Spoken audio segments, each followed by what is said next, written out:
അതുകൊണ്ട് ശ്രീ വിജയൻ, ഉളുപ്പ് അല്പമെങ്കിലും അവശേഷിക്കുന്നുണ്ടെങ്കിൽ ഇന്നലകളിൽ മുഖ്യമന്ത്രിയായിരിക്കുമ്പോൾ മറ്റുള്ളവർക്കെതിരെ പറഞ്ഞ ഏതെങ്കിലും വാചകം ഓർമ്മയിലുണ്ട് എങ്കിൽ നിങ്ങൾ അടിയന്തരമായി പ്രതിപക്ഷ നേതൃപദവിയും അതുപോലെ തന്നെ ധർമ്മടം MLA പദവിയും രാജിവെച്ചൊഴിയുകയാണ് നിങ്ങൾക്ക്.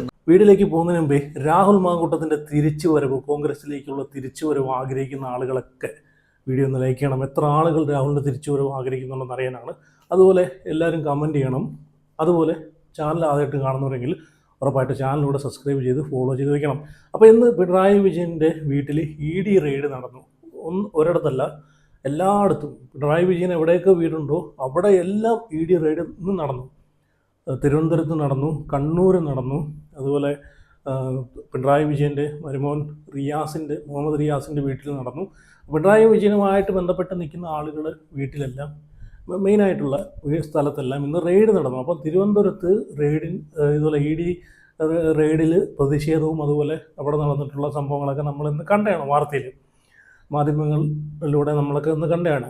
ED റെയ്ഡ് നടക്കുന്നതിനിടയ്ക്ക് അവിടെ ഭയങ്കര പ്രതിഷേധങ്ങളൊക്കെ നടക്കും. തിരുവനന്തപുരത്ത് മാത്രമേ ഇതുപോലെയുള്ള പ്രശ്നം ഉണ്ടായിട്ടുള്ളൂ.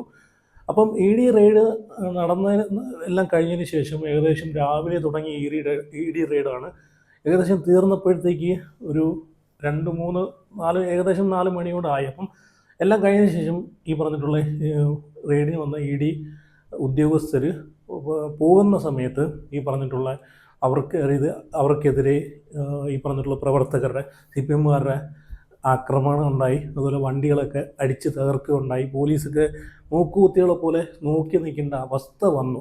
എന്തിനു പറയാം, കേന്ദ്ര സേന പോലും നോക്കി നിൽക്കേണ്ട അവസ്ഥ വന്നു.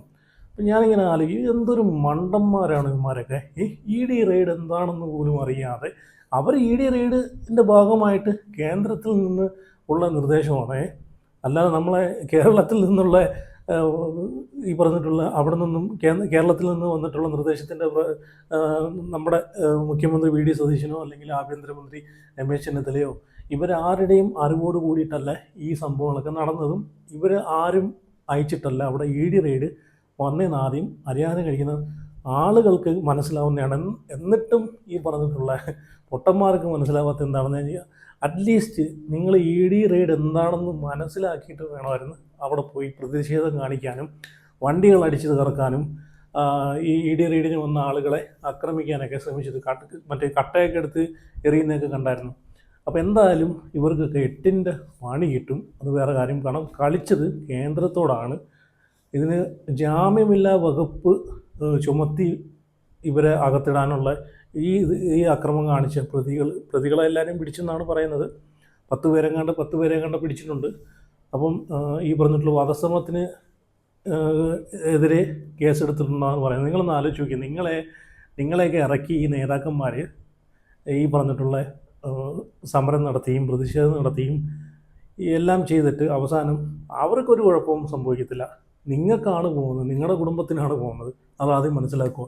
ED റെയ്ഡ് എന്നൊക്കെ പറഞ്ഞാൽ നിങ്ങൾക്ക് എന്താണെന്നറിയാം. അവർ വന്ന് റെയ്ഡ് ചെയ്തിട്ട് അവരെ പാട്ടിന് പോവുകയും, അല്ലാതെ അവരെന്ത് ചെയ്യാനാ, എന്തെങ്കിലും ഉണ്ടെങ്കിൽ അവർ കണ്ടെത്തിയിട്ട് അവർ അതുമായിട്ട് ബന്ധപ്പെട്ടുള്ള ലീഗൽപരമായിട്ടുള്ള ഇതിൽ പോകണം. ഇതിനെ ഇറങ്ങിത്തിരിച്ച ഈ മണ്ടന്മാരുടെ അവസ്ഥ ഒന്ന് ആലോചിച്ച് നോക്കി. ഇനി കേന്ദ്രം വെറുതെ വിടുവോ? കേന്ദ്രം അയച്ച് ED റെയ്ഡുമായിട്ട് വന്നിട്ടുള്ള ഉദ്യോഗസ്ഥരുടെ മേൽ കൈവച്ചിട്ടുണ്ടെങ്കിൽ, അവരെ ആക്രമിക്കാൻ നിന്നിട്ടുണ്ടെങ്കിൽ കേന്ദ്രം ഇവരെ വെറുതെ വിടുവോ? ഇല്ല. ഇതിനെതിരെ എന്തായാലും കേന്ദ്രം നല്ല രീതിയിലുള്ള നടപടി സ്വീകരിക്കും. ജാമ്യമില്ലാ വകുപ്പോടുകൂടി ഈ പറഞ്ഞിട്ടുള്ള ജാമ്യം മാത്രമല്ല, വധശ്രമത്തിന് കേസെടുക്കും.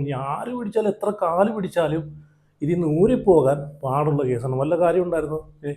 അതാണ് ഞാൻ പറഞ്ഞത്. കുറച്ചെങ്കിലും മര്യാദ കഴിക്കുന്ന ആളുകളാണെങ്കിലും ഒന്ന് ചിന്തിച്ചിട്ട് വേണം അവിടെ പോയി. നിങ്ങൾ പ്രതിഷേധം കാണിച്ചോ, പക്ഷേ അവിടെ വന്ന ആളുകളെ ആക്രമിക്കാൻ ആക്രമിച്ചതാണ് ഏറ്റവും വലിയ മണ്ടത്തരം. ഓക്കെ, എന്നാലും ഇതിനെതിരെ രാഹുൽ മാങ്കൂട്ടത്തിൻ്റെ ഒരു പ്രതികരണം വന്നിട്ടുണ്ട്. ഞാനതിവിടെ വെച്ച് തരാം. അത് കണ്ടിട്ട് നിങ്ങളെ അഭിപ്രായം ഒന്ന് കമൻറ്റ് ചെയ്യണം. എനിക്ക് തോന്നുന്നു രാഹുൽ മാങ്കൂട്ടത്തിന്, എനിക്ക് തോന്നുന്നു പിണറായി വിജയനോട് ഇത്രയും അടങ്ങാത്ത ദേഷ്യമാണ്. കാരണം രാഹുൽ എന്നൊരു വ്യക്തിയെ തകർത്ത് തരിപ്പണമാക്കി. ഞാനിപ്പോഴും വിശ്വസിക്കുന്നത് വെച്ച് കഴിഞ്ഞാൽ, ഇത് രാഹുലിൻ്റെ പതനം കാണാൻ ഭരണപക്ഷം മാത്രമല്ലായിരുന്നു, പ്രതിപക്ഷത്ത് ഇപ്പം UDF ആയിക്കോട്ടെ, CPM ആയിക്കോട്ടെ, ഈ ഭരണപക്ഷത്ത് ഉള്ള ആളുകളും പ്രതിപക്ഷത്തുള്ള ആളുകളും ആഗ്രഹിച്ചിരുന്നു. ഒരു പക്ഷം മാത്രം ഞാൻ പറയത്തില്ല. കാരണം ഇപ്പം റിനിയുടെ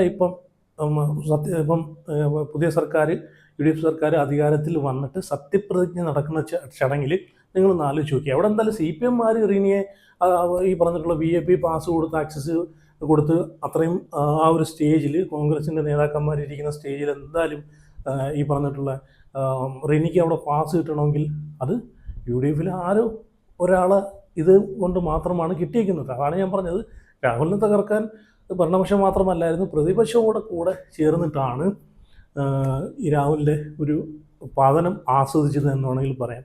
എന്തായാലും രാഹുലിൻ്റെ ഒരു തിരിച്ചുവരവ് ആഗ്രഹിക്കുന്ന ആളുകളൊക്കെ വീഡിയോ ഒന്ന് ലൈക്ക് ചെയ്യുക, അതുപോലെ നിങ്ങളുടെ അഭിപ്രായം കമൻറ്റ് ചെയ്ത് ചാനൽ ആദ്യമായിട്ട് കാണുന്നുണ്ടെങ്കിൽ ചാനലിനോട് സബ്സ്ക്രൈബ് ചെയ്യുക. അപ്പോൾ എന്തായാലും രാഹുൽ ഇന്നൊരു പ്രതികരണ വീഡിയോ ഇട്ടിട്ടുണ്ട്, അത് ഞാൻ അവിടെ വെച്ച് തരാം, നിങ്ങളൊന്ന് കണ്ടുപോകേ. ഒരു കള്ളന് വേണ്ടി കട്ടയെറിഞ്ഞ് കേന്ദ്രസേനയെ കൊലപ്പെടുത്തുവാൻ പോകുന്ന അക്രമി സംഘത്തോടാണ്.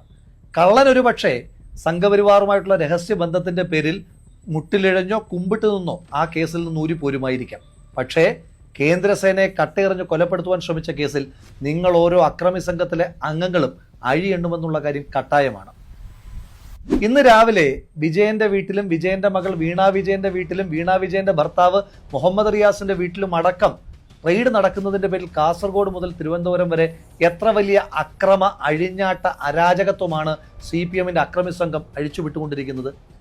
സാധാരണഗതിയിൽ വിജയൻ പറയാറുണ്ട്, എനിക്ക് മടിയിൽ കനമില്ല, അതുകൊണ്ട് വഴിയിൽ ഭയമില്ല എന്ന്. വഴിയിൽ ഭയമില്ലാത്ത ആള് എന്തിനു വേണ്ടിയിട്ടാണ് ഇങ്ങനൊരു കൊട്ടേഷൻ സംഘത്തെ ഇറക്കി വിട്ട് അന്വേഷണ സംഘത്തെ ഭയപ്പെടുത്തി കേസിൽ നിന്ന് രക്ഷപ്പെടുവാൻ ശ്രമിക്കുന്നത്? ഇനിയും കേരളത്തിന് ഇതുവരെ ബോധ്യമായിട്ടില്ലാത്ത, ഈ നാട്ടിലെ അന്വേഷണ ഏജൻസിക്ക് ബോധ്യമായിട്ടില്ലാത്ത ഒരു ചോദ്യം ഇന്ന് വിജയന് വേണ്ടി ആക്രമിക്കാൻ റോഡിലേക്ക് ഇറങ്ങിയ അക്രമി സംഘത്തോട് ചോദിക്കുന്നു. നിങ്ങൾക്കെങ്കിലും പറഞ്ഞു തരാമോ, എന്തിനു വേണ്ടിയിട്ടാണ് വിജയന്റെ മകൾ വീണ വിജയന് കരിമണൽ കർത്തയെ പോലെ ഷെയ്ഡി ക്യാരക്ടറിലുള്ള ഒരു വ്യക്തി 1.72 കോടി രൂപ കൊടുത്തിരിക്കുന്നത്? എന്ത് സേവനം ചെയ്തതിന്റെ പേരിലാണ് വീണ വിജയന്, അന്നത്തെ മുഖ്യമന്ത്രിയുടെ മകൾക്ക്, കരിമണൽ കർത്ത മാസപ്പടി കൊടുക്കുന്നതെന്ന് നിങ്ങളെങ്കിലും പറഞ്ഞു തരാമോ?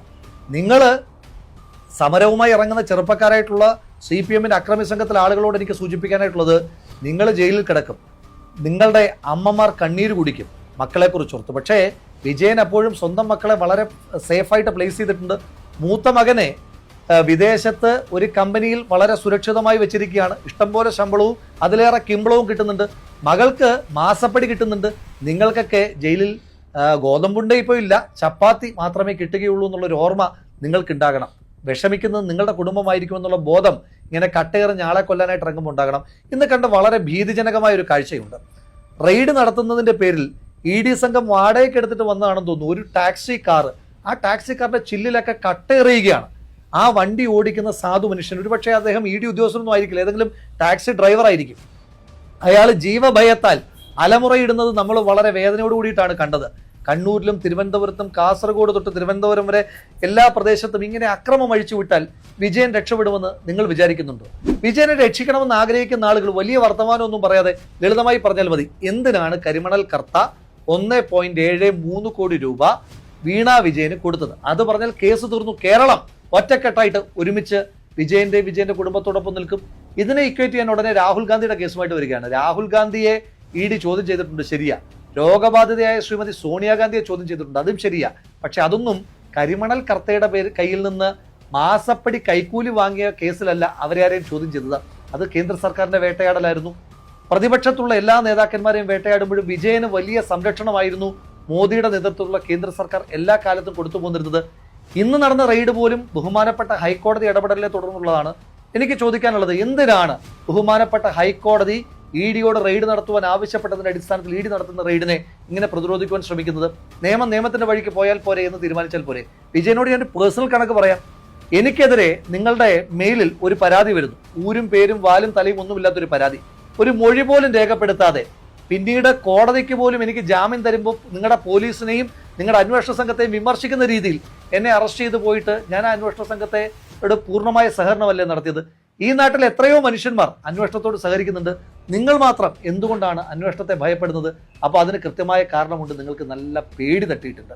അപ്പോൾ അതുകൊണ്ട് വിജയ, ഒന്ന് പറഞ്ഞ് രണ്ടാമത്തതിന് ഞാൻ കോരന്റെ മകനാണ് എന്ന് പറഞ്ഞാൽ എക്സംഷൻ ഒന്നും കിട്ടില്ല. ഈ രാജ്യത്തെ എല്ലാ മനുഷ്യന്മാർക്കും ഒരേ നിയമമാണ് ഭാരതീയ ന്യായ സംഹിത. അത് കോരന്റെ മകന് കോരന്റെ ന്യായ സംഹിതയൊന്നും വേറെയില്ല. അപ്പം അതുകൊണ്ട് ഈ നാട്ടിൽ ഒരുപാട് മനുഷ്യന്മാർ കരുതി കൂട്ടി വെച്ചിരുന്ന കണക്കുണ്ട്. അത് നിങ്ങൾ ആദ്യമായി മഴുവെച്ച് കൊലപ്പെടുത്തിയ വാടിക്കൽ രാമകൃഷ്ണൻ തൊട്ട് പിന്നീട് നിങ്ങൾ കണ്ണീര് കുടിപ്പിച്ച ഒരുപാട് മനുഷ്യന്മാരുടെ കണ്ണീരിൻ്റെ കടം നിങ്ങളുടെ ജീവിതത്തിൽ ഇനി ബാക്കിയുണ്ട്. അപ്പോൾ ആ കടമൊന്നും വീട്ടാതെ നിങ്ങൾക്ക് ഈ ജീവിതം അവസാനിച്ചു പോകില്ല എന്നുള്ള നല്ല ബോധ്യം വേണം. അതുകൊണ്ട് ശ്രീ വിജയൻ, ഉളുപ്പ് അല്പമെങ്കിലും അവശേഷിക്കുന്നുണ്ടെങ്കിൽ ഇന്നലകളിൽ മുഖ്യമന്ത്രിയായിരിക്കുമ്പോൾ മറ്റുള്ളവർക്കെതിരെ പറഞ്ഞ ഏതെങ്കിലും വാചകം ഓർമ്മയിലുണ്ട് എങ്കിൽ നിങ്ങൾ അടിയന്തരമായി പ്രതിപക്ഷ നേതൃപദവിയും അതുപോലെ തന്നെ ധർമ്മടം MLA പദവിയും രാജിവെച്ചൊഴിയുകയാണ് നിങ്ങൾക്ക് നല്ലത്. അതല്ല എങ്കിൽ നിങ്ങൾ ഇന്നലകളിൽ മറ്റുള്ളവർക്ക് നേരെ എറിഞ്ഞ ധാർമ്മികതയുടെ ആ വാക്കുകൾ സ്വയം കെട്ടിത്തൂങ്ങിച്ചാകും എന്നുള്ള കാര്യത്തിൽ ഒരു തർക്കവും വേണ്ട. ക്ലീഷയായ ഒരു ഡയലോഗ് ഓർമ്മപ്പെടുത്തുന്നു. നീ ചെയ്തതിനൊക്കെയും നിന്നോട് ഈ നാട് പകരം ചോദിക്കും.